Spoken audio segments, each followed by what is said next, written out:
What's up, family? Today marks the anniversary to the war in Ukraine, when Vladimir Putin took their first step towards the unprovoked war. Can you believe it? The war has officially been going on for an entire year, and it doesn't look like it's coming to an end anytime soon. And it appears that the United States just approved of an additional $10 billion in aid. I tell you, Ukraine must have some secret dirt on the U.S. because we just continue to give out money every single week. But we do have some good news.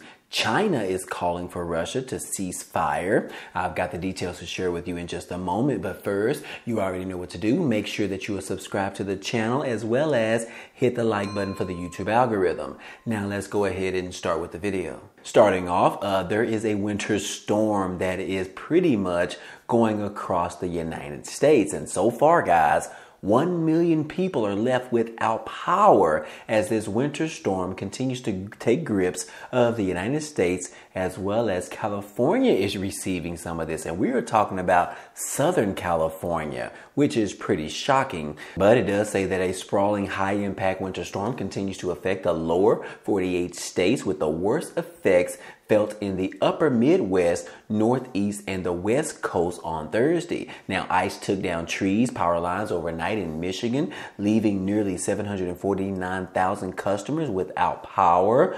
Combined outages due to ice, high winds, and heavy snow across the country total close to 1 million people as of early as Friday. Now, the heavy snow ended on Thursday in the Twin Cities, with the amount so far coming in at around 13 inches officially, but reaching 16 inches in some spots since Tuesday of this week. But in the Northeast, the expected tail end of the storm was crossing overnight, bringing with it one more round of snow and some freezing rain. So depending on where you live, if you are in the vicinity, in the path of this winter storm, be mindful, guys. Go ahead and plan for this in advance. You want to be proactive, but make sure that you have some clothes, some wood that you can burn in case your electricity ends up shutting down as well, guys. But hopefully this storm won't last long, but it is traveling from the west throughout the Northeast and the Northwest as well, guys. So I definitely want to make sure that you are aware of that. Here in Texas, it has gotten pretty cold on Thursday, guys, within a couple of hours. So anyways, guys, this winter blast is affecting all of us. But moving on, guys. Hey, we do have a recent poll that was very interesting. I do want to share it with you today. Now, this is an Axios poll, and it does say the Republicans are calling for opioids as the #1 health threat to the United States. Yes, guys, it says right here that what Americans say is the current greatest threat to the U.S. public health. Now, as you can see, that's the #1 thing on the list, which is Republicans, 37%, and the Democrats say 17%, which is opioids and fentanyl. And yes, guys, the second thing is obesity. Third thing is gun and firearms. Obviously, you know that is the Democrats that are talking about that, which the Republicans said that it is 4%. And then also the fifth thing is cancer. I'm definitely a proponent of that. And then also COVID-19. Looks like originally COVID-19 was like the #1 thing threat to American health, but now it has moved down to pretty much #6. And then #7 is unsafe roads or driving. And then we have smoking and tobacco products. And then we have alcohol abuse as the last thing on the list, sitting at 1% on the Republicans and the Democratic side. So anyways, guys, now going back to the first thing on the list, guys, it says that opioids and fentanyl, which is the #1 thing on this list between the Democrats and the Republicans, which is standing at around 26%. Obviously, guys, this is a huge threat to the U.S., according to both sides of the aisles. And I would agree with this, guys, but it depends on what area you're in. These particular things actually affects those individuals in certain areas. I believe that is my opinion. But anyways, guys, definitely want to be mindful of that, especially if you have children. You need to talk to them. I know me saying this on this video, I need to talk to my own children as well, because these things are definitely a huge concern to the United States and their public health. So anyways, guys, we also have a new drug that just came out, which is called the new zombie drug. And this is related to fentanyl. And they are saying that this particular drug, they're calling it zombie drug. And guys, they saying that this can actually eat flesh. Yes, guys, it's absolutely horrible, if you will. But anyways, guys, like I said, fentanyl is one of the highest things that we need to be concerned right now, especially as they continue to make this artificial drug on the street corners, and they're pretty much trying to trick children into taking this drug. So definitely want to be mindful of that. Talk to your kids, like I said, and hopefully, guys, we will be able to get a hold of this somehow, some way. I don't know if you guys have any comments to say about that. If you do, let me know down below in the comment section about the fentanyl and the opioid drugs. But anyways, guys, moving on to this war in Ukraine. Today marks the anniversary of it. It has been going on for pretty much 365 days. And as of yesterday, guys, the United States has committed to providing an additional $10 billion in aid to Ukraine within the coming days. And this information was reported by the Treasury Secretary, Janet Yellen. Now, if you guys didn't watch my video yesterday, I talked about that the United States has given the most aid, military aid to Ukraine out of all other countries, which the United States was sitting at around, prior to this information, was sitting at around giving out $46.6 billion to Ukraine. And now approving of an additional $10 billion, that is going to put us at $56.6 billion. Guys, this is getting ridiculous, wouldn't you think? The United States continues to give out blank checks to Ukraine. It's like Ukraine has some secret, dirty news or information about the U.S. in which we don't want that information to get released. So we will continue to offer additional stimulus aid, military aid, and perhaps we could offer some of our F-16 fighter jets, which are sitting at around between $2 million and $14 million each. But anyways, guys, they just released this information that we are going to be giving an additional $10 billion to Ukraine because this war doesn't appear to be stopping anytime soon. However, I do have some good news about this war, guys. I know a lot of people have died. I know this thing continues to go on. I know that we are hitting the 1-year anniversary, but we do have a little bit of good news. And this is actually coming from China. Yes, guys, on Thursday, China is now calling for the Russia-Ukraine to cease fire. Yes, guys, China is proposing a new path towards peace. And yes, it says that China's plans calls for an end to Western sanctions on Russia and humanitarian corridors for civilians to escape the fighting.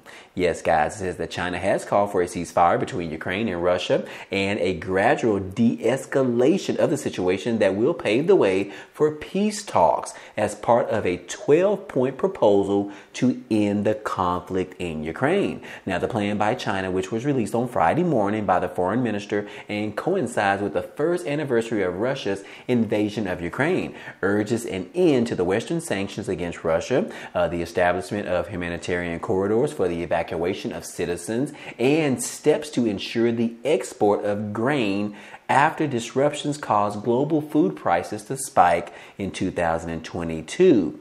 And yes, guys, in a statement by Chinese ministry, they are saying that conflict and war benefits no one.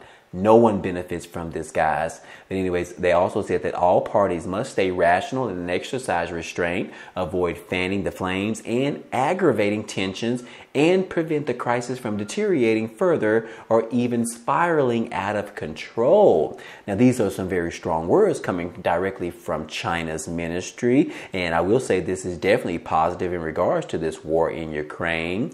It also says that all parties should support Russia and Ukraine in working in the same direction and resuming direct dialogue as quickly as possible so as to gradually de-escalate the situation and ultimately reach a comprehensive ceasefire.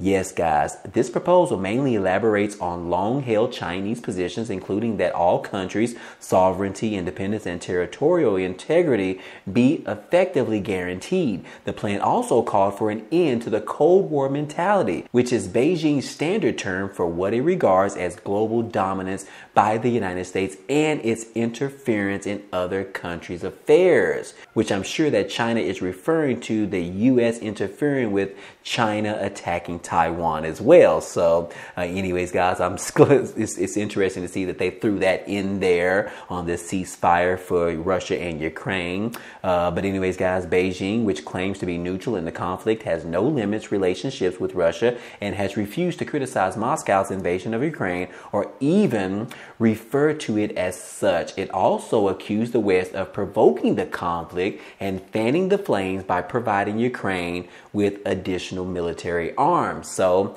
anyways, guys, overall, the good news right here is that Russia's best friend, China, is calling for a ceasefire, and they actually laid out a huge 12-point plan in which they are hoping that Ukraine and Russia can come together and agree on ceasing fire altogether. The war benefits no one, they said. So anyways, guys, this is some awesome news. Hopefully Russia will respond to this in a good fashion, in a good way. And what a great day on the anniversary to call off this war and everyone go back to their respective countries and live peacefully ever after. But anyways, guys, that is just a little bit of information. Now, the flip side of that, we do have information in regards to 6 other countries that are joining Russia in opposing the United Nations resolution for peace in Ukraine, which is very shockingly, but I will say that there still are 141 countries still supporting Ukraine, which is calling for a ceasefire altogether. But anyways, guys, it says that 6 countries sided with Russia during the United Nations General Assembly resolution on Thursday, in which 141 countries voted to end hostilities in Ukraine and for Russia to withdraw its forces. Now, Belarus, North Korea, Syria, Eritrea, Mali, and Nicaragua all joined forces with Russia in opposing the declaration. While the resolution does not force Russia into leaving Ukraine, it signifies an international censure against Moscow's aggression against Ukraine. Now, this particular vote marks a slight increase from the 4 countries who voted against it in October resolution denouncing Russia's annexation of Ukraine's territories. Mali and Eritrea abstained from the vote during that particular time back in October. So anyways, guys, I just thought that that was a little bit of information that I wanted to share with you in regards to who is supporting Russia and then who is supporting this war to end in Ukraine, which we have 141 countries up to versus around 6 countries, guys. So obviously, majority of the world wants this war to end, wants a ceasefire to happen right now, and wants all of the killing to just go ahead and stop at this particular time. But anyways, guys, hey, that is all the information I have to share with you today, and I hope all this information was helpful to you today. Well, anyways, guys, hey, that's all I have for you today, but feel free to check out some of the items down below in the description because there are a few ways for you to be able to support this channel. It's totally free to you. Also, some other opportunities for you to receive some free money, some free cash, as well as some free stocks if you're into those types of things, as well as receiving the Amazon Prime membership for free for 30 days. But if you are interested, hey, those links will be down below. But anyways, if you enjoyed today's content and you want to see more, go ahead, subscribe to the channel. It's totally free. And if you like today's video, then go ahead and hit the like button for us. It really helps out this channel as well as it tells YouTube to share this video with others. But anyways, guys, hey, I appreciate you guys stopping by and watching, and I hope to see you on the next video. Peace.